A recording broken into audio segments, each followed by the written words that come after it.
Oh, I totally saw you though. Welcome back to the second part of the two-part return of Convos with Kraig. I am your host, Craig Cox. And for this episode, we're gonna pick off right where we left off. I'm just gonna get a quick drink. So, if you are just joining us and you didn't watch part 1, welcome back to Convos. So the show is now structured into segments as opposed, and it's more, like that's how we're gonna get to know the guests.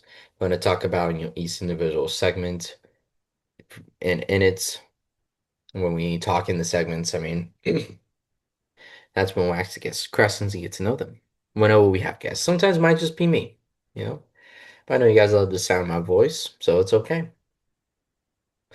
And now, for this episode, our 3 segments are gonna be Disney tips for Craig, my movie review of Captain America: Brave New World, and how Craig Paul will fix it.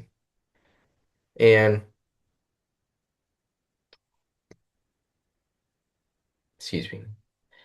For me, well, I'll talk more about it in a second. Movie review. Disney tips. So, but Trailblazer now with through a third party company. I do Disney and Universal. I'm big into the theme park world. So I have a lot of knowledge that I would love to share with you guys about Disney and about Universal, best times, the plane trips, best places. So let's hop into that. Let's get into that. So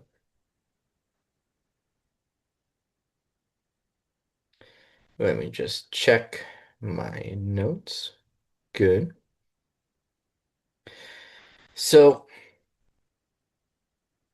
with Disney, I want to talk about Epcot. Epcot's my favorite park. It is where I walked. It's the theme park I walked in my first Disney college program in 2019. It was seems like yesterday, but it's really like so long ago. It does not feel like it was this recent. But during my program, I learned a lot about the park and some of the things that happen. And the tips I want to talk about is specific to the Epcot festivals. Epcot has 4 festivals that happen every year. I'm going to go with an order of how they're going to come out within the calendar year. Epcot International Festival of the Arts, Epcot's International Flower and Garden Festival, Epcot's International Food and Wine Festival, and as if you didn't hear the word international enough already, Epcot's International Festival of the Holidays. So I'm going to talk about how, real quickly, what would be the best way to navigate East Holiday, East Festival, I should say. Let's start with Festival of the Arts. Festival of the Arts, it's a good festival. It's a lot of fun. It is also, it is my least favorite out of the 4. Not because it's bad, it's just the other ones just overall I believe are better. So for Festival of the Arts, it is, well, it's art. There's a lot of stuff throughout the park with paintings, um,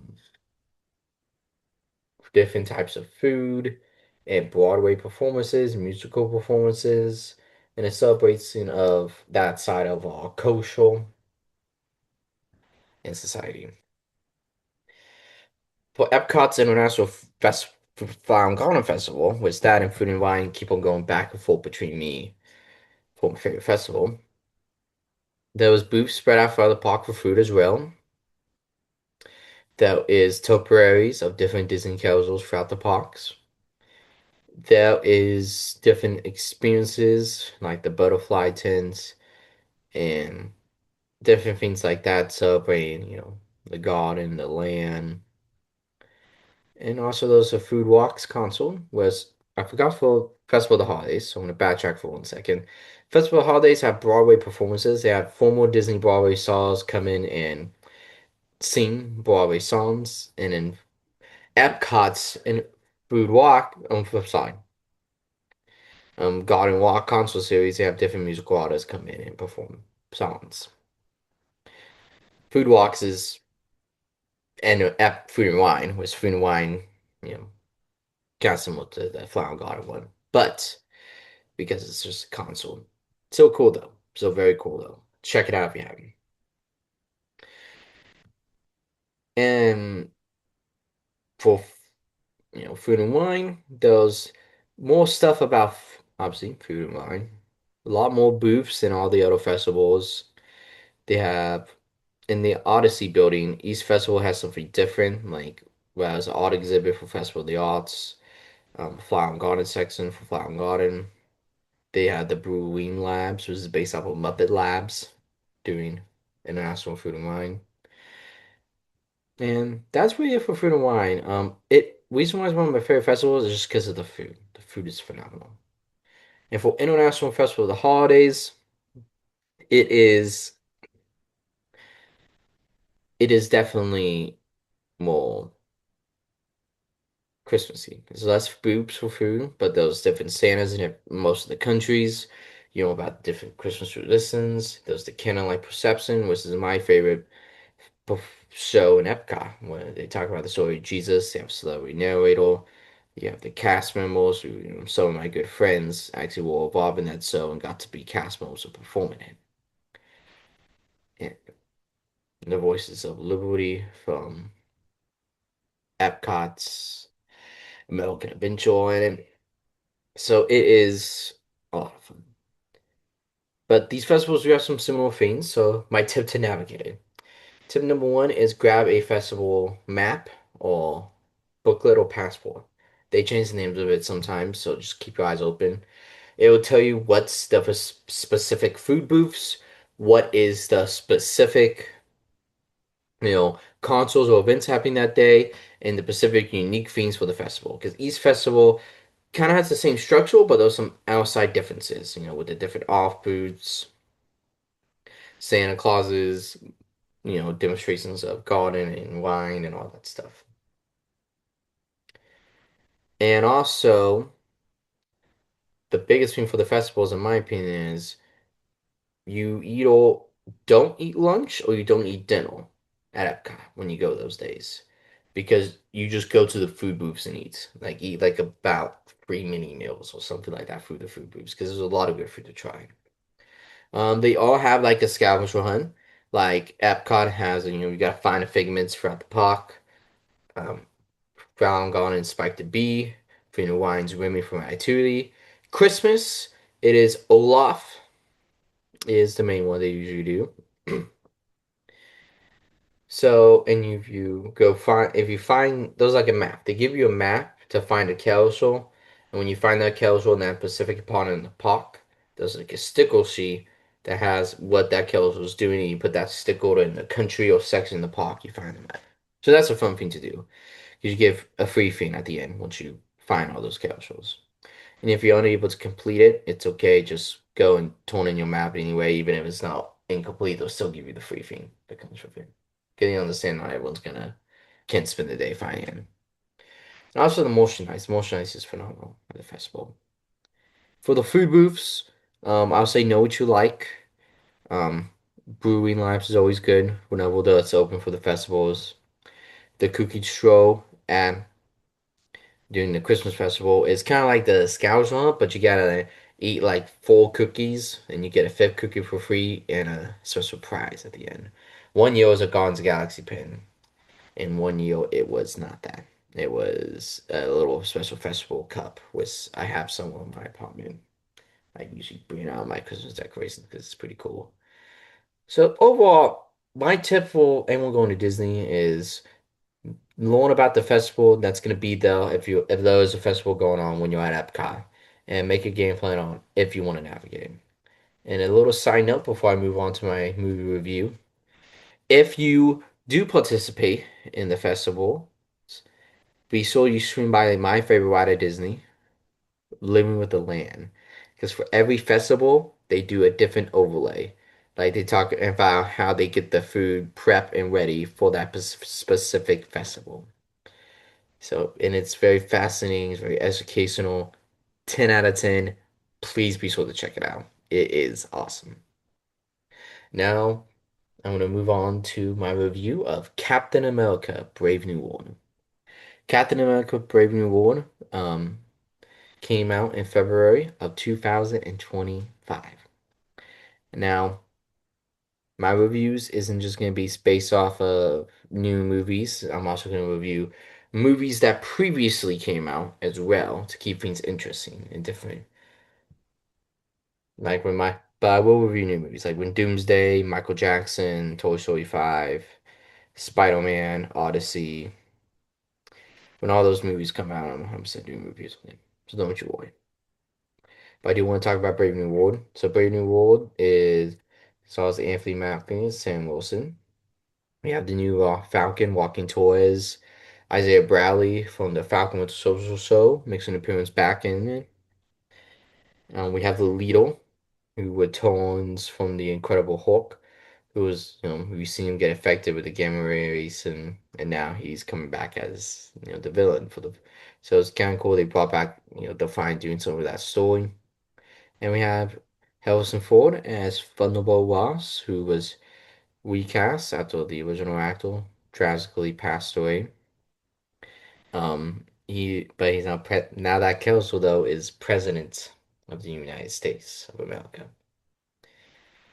And there's a new Kelso like Roof, and those are the highlights of the Kelsos in the movie. Overall, the movie was good. It's not a bad movie. It's not bad. But compared to the other three Captain America movies, Force Avenger, Winter Soldier, and Civil War, it just it felt more. It just lacked something. It lacked the spirit of those movies because and they were trying for it, but it was just so mid was. I feel like at parts and Little just he was a cool he had a cool design, but then they changed it to make him look more gory and like bubbles in his head as opposed to the more comic design they did have, but they changed it doing suits for some reason. And overall, it felt like a Credible Hulk 2, a sequel to the original, but it didn't include the Hulk. Like we had a movie with Red Hulk, but without Hulk. We had a movie with Leto, but without the Hulk. Those are like the Hulk's two main villains in the comics, to my knowledge. And it's weird that that happened, and it's happened in Captain America movie. I feel like that kind of with them, there's a way they could have done that, like keep Red Hulk a secret, which I wish they should have done, but they didn't for marketing. Was like it felt like it was more focused on, hey, you got to know what happened in Falcon Winter Soldier and Incredible Hulk to understand this movie. Which there's a way, Marvel was done it before. There's a way where you can see movies and understand what's going on, even if it's like multiple movies, multiple projects. The perfect example is Spider-Man No Way Home. Granted, it is Spider-Man, so it has that advantage, but think about it. The average Joe can know zero about the Tobey Maguire films, the Andrew Garfield films, and about those villains. But yet, I feel like you can still be introduced to them and those stories in that movie and not be lost in loss. But also, if you do know those stories and you do know those movies, you appreciate it more. You understand some little more of the references and the language and what's happening. So I do appreciate that with the way that story was structured and put together. That's what Brave New World should have been if since they decided to bring in Red Hawk in the lead. And also Bruce Banner should have been in it. Like I understand they probably didn't want to outsign Sam Wilson's Captain America, but if you're doing a Hulk movie with all these Hulk people, you gotta bring them in. Um, One thing I wish they would have done more in the movie was dive deeper into Super Society because they talked about it briefly. We saw one of the guys from Soul Society, kind of, got watered down, but who was the main guy, at the beginning who stole the adamantium. And also, it was cool. I like how they did tie in adamantium, the metal that's in Wolverine's claws and inside him, with, Eternals and the Celestial coming out of the sea. Which I thought was cool. I wish that we wanted I wish the movie needed to be like an hour long. I feel like go deep into that, go deep into Sam Wilson's kills because we see like him and Walking Toys have like a Captain America base in it, but we don't know how that happened. You know, like when you go like Captain America and Social, Sam Wilson, Steve Rogers isn't just automatically working for Shield. We learn about it. Is it a big thing that's in your face? No, you see it throughout. It's integrated into the story. That's what it should have been for Brave New World. Granted, Brave New World was made during a time where there was a lot of changes. There was a lot of it was during a time of Marvel. Well, they wasn't really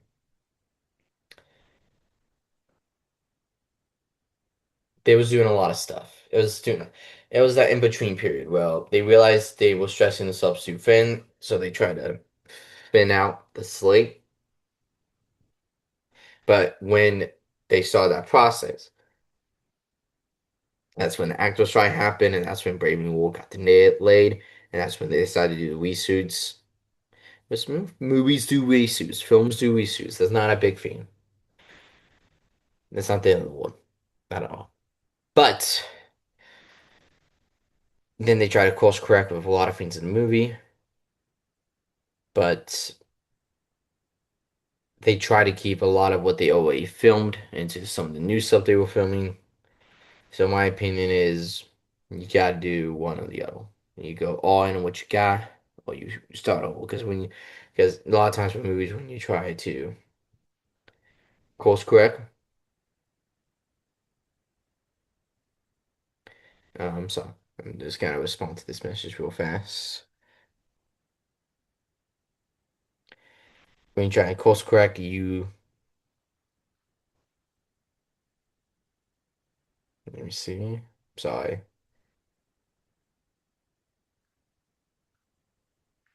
just take care of this real fast. Oh, just messes up lies. I'm sorry about that, but that's okay. We try to keep a little bit of everything, like old stuff and new stuff. It doesn't collide together. You gotta. They should have just done a complete overhaul. It was down a lot of money. They just wanted to get the movie out because again, Falcon Solo came out 2021, and Brave New World didn't come out to 2025, and that was the second time we see Sam Wilson's version of Captain America on screen. And so it needed to come out. The movie was delayed already. It was long overdue to come out. It should have came out like 2 years ago. Before then, they should have had a plan for that. But overall, I'll give it like a 7 out of 10, 6 out of 10. Again, it's not a bad movie though, but it's not great. We will see. We're not gonna talk about it more, but we got Avengers Doomsday coming out in this year.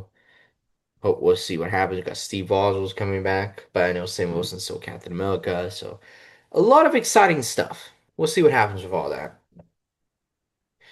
Now we'll go into our final segment of this episode.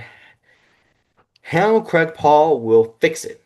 How am I gonna fix stuff that's needs to be broken or I think can be done better? So one of the segments I accidentally talked about in the last episode when I talked about the Houston Texans or what they need to fix. Um, but to kind of recap what I talked about for the Texans, I recommend drafting some offensive linemen. Do what you gotta do to build up CJ's confidence. Keep CJ and get some more weapons. There's some options for some extra, another running back this season. Like Woody Marks is good, but I can't hold to have another good one. Yeah. Just look at the talent. Don't be afraid to make a splash. That's it for Texans. I know I talk about it a lot in the part one of this two-part episode, so I'm not gonna go super in depth to that now. But I am gonna talk about Universal Studios. So right now I'm in my office area of my apartment, and when I do my travels and stuff, I always get shout out to Universal. They give me, you know, a little thing of the maps of the park. So when I'm talking cars, I can help give highlights and some details about some rooms, discounts, a lot of good stuff. Book with me. Um, have your people give my people, and I'll connect you guys on a vacation to Universal. But I want to talk about Universal Studios Florida Park. The main Universal Park, and people argue is one of the weakest Universal Park on the planet. It's not bad. These are some of the greatest theme parks on the planet in Orlando with Universal and Disney. They create some of the best theme parks on this planet. So it is not bad by any means. So don't interpret it as that. But it's not perfect. It is, you see, so people, you gotta take care of some rule fans.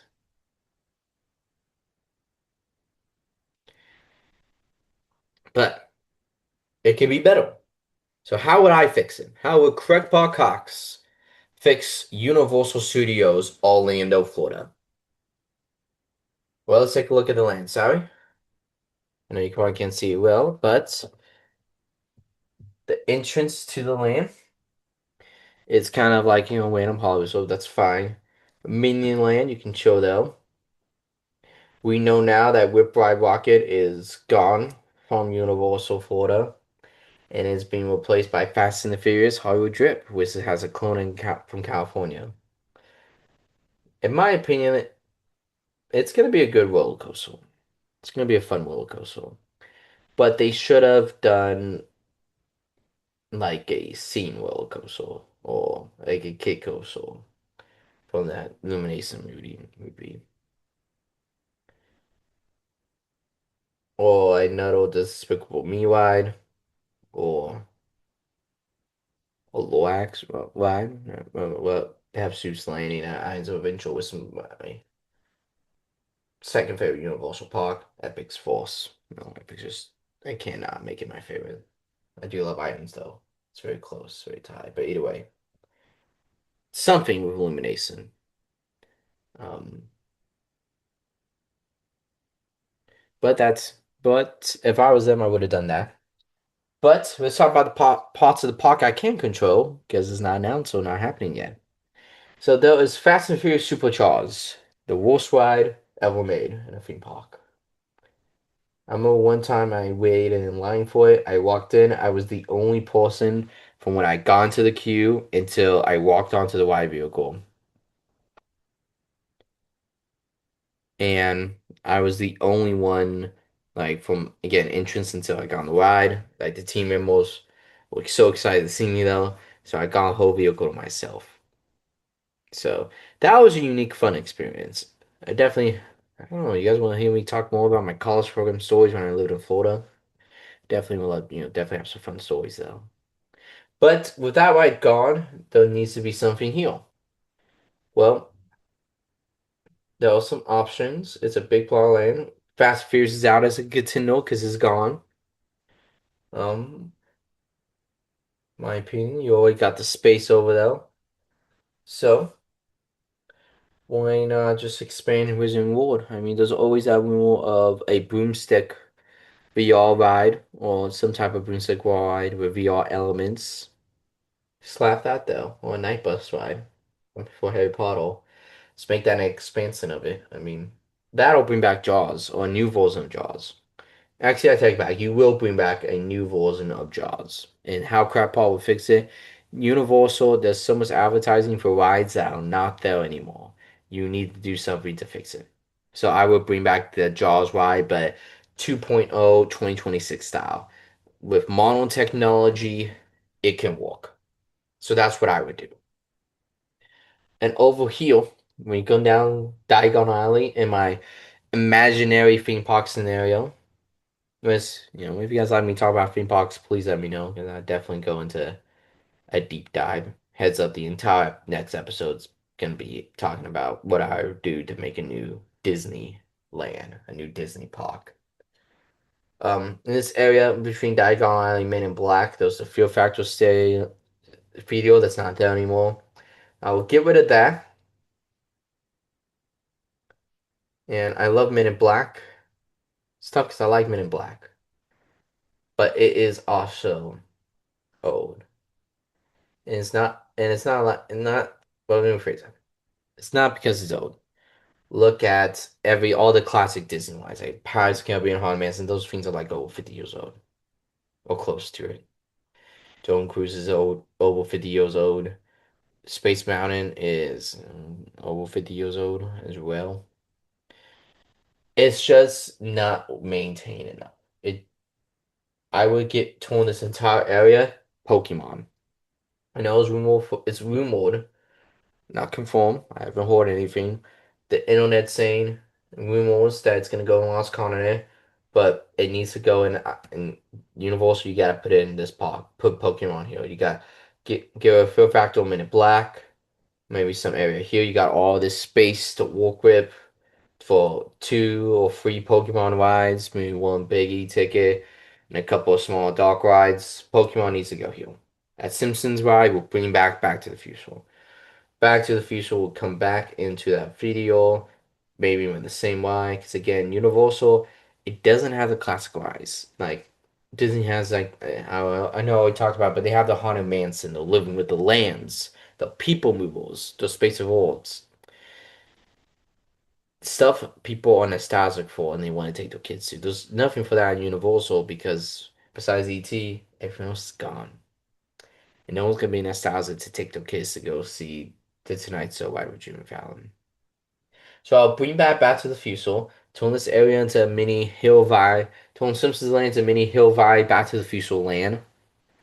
Maybe add in one more ride, a small kiddie ride. It's making 1950s theme. I feel like they're going a long way. DreamWorks Land, and this is a tricky one. It's new. ET's out. We don't touch ET. ET says so. ET's the goat. We do not mess with ET. With DreamWorks Land and Universal, we got everything out. They, did a quick they did an overlay, just to, give the kids a new life. But they didn't, they just, it was a facelift. It wasn't a new land. It was the same land, but with some DreamWorks elements for it. But in my perfect world, when I'm fixing Universal, I completely gut DreamWorks Land. Turn this into far, far away from Shrek. Shrek's far, far away. We already have a How to Train Your Dragon Land. We turn that to Shrek's far, far away, and this becomes Shrek Land. You kind of enter in through a portal, bring back Shrek 3D, make a Shrek Dark Ride and roller coaster. There's already a far, far away in a full Universal Park. Universal. People want Shrek. We want him here. We want him now. Get that ogre in there. So that's what I would do for this new DreamWorks. Get rid of DreamWorks Land and turn that as Shrek Lane. Bowen Stone Spectacular. So this area of the park, when you walk in, most people go straight, but if you go right, those Bowen Stone Spectacular, and it's how you get to Kids and Simpsons faster. And I am giving it Simpsons just because we know Universal's not going to renew that contract with Disney, so you might as well get creative on what's going to replace it. But Bowen Stone Spectacular is a good one, but not too many people are nostalgic for it, for Bowen. And they're not just nostalgia. Problem is, it's not a busy area. Okay, not too much motion. There's an In Your Paso Lounge, which I chilled out a couple times. Fun, love it. Don't get rid of that. That area just needs identity. It needs something. The Walking Horror Makeup Show, I want to say get rid of it, but it's a fan favorite. People that are locals. It's not a fan favorite for tourists. When I lived on Orlando, a lot of people who live in Orlando goes to that show and they like it. So what do you do? What do you do with this? Awkward area from when you walk in from Born Identity to ET. My suggestion is this. You add in a lot of well-themed restaurants. When you go to Hollywood Studios at Epcot, there's Hollywood and Vine, 50's Prime Chime, all within that's corner of the block from Indiana Jones to the main entrance into the park.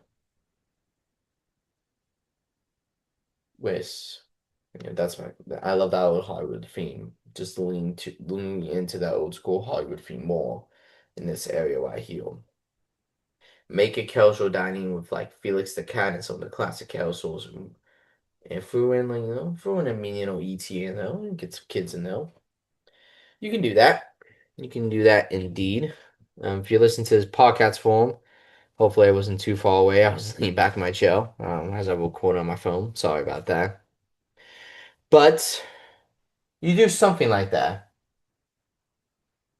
And for, I really hope I didn't mess up that recording just now on my phone.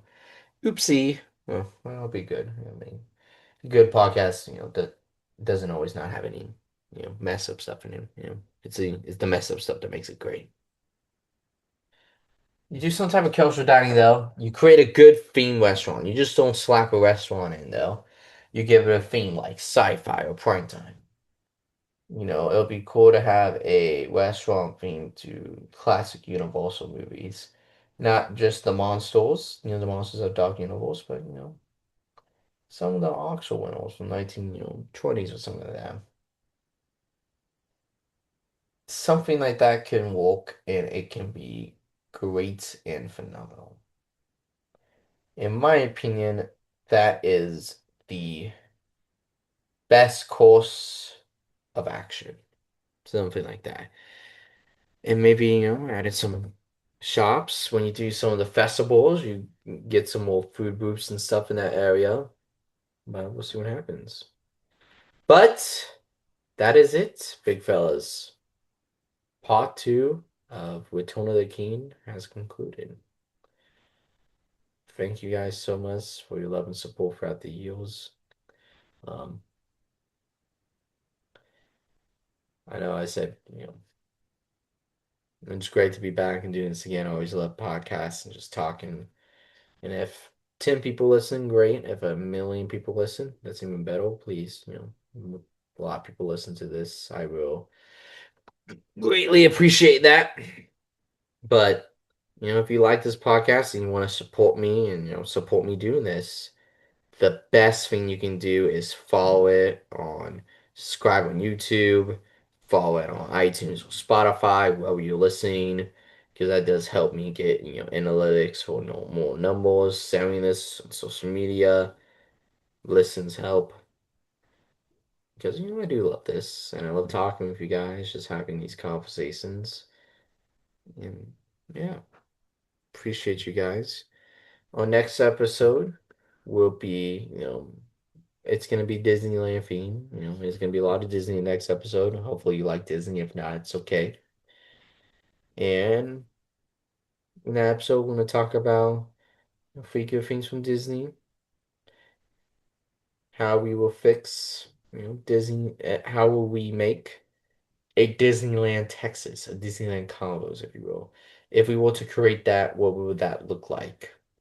And also, we're gonna talk up me and a special guest who you'll see on social media before the time comes. We are also going to talk about the Super Bowl. We're going to give our thoughts and reviews on what we thought about the Super Bowl. I'm trying to pull up my episode list because I have a list of all of the new episodes coming out. And also, we're going to talk about the Super Bowl, our thoughts on it, and the game, and all that. Even though it's been a couple months since then, football is my favorite sport to watch.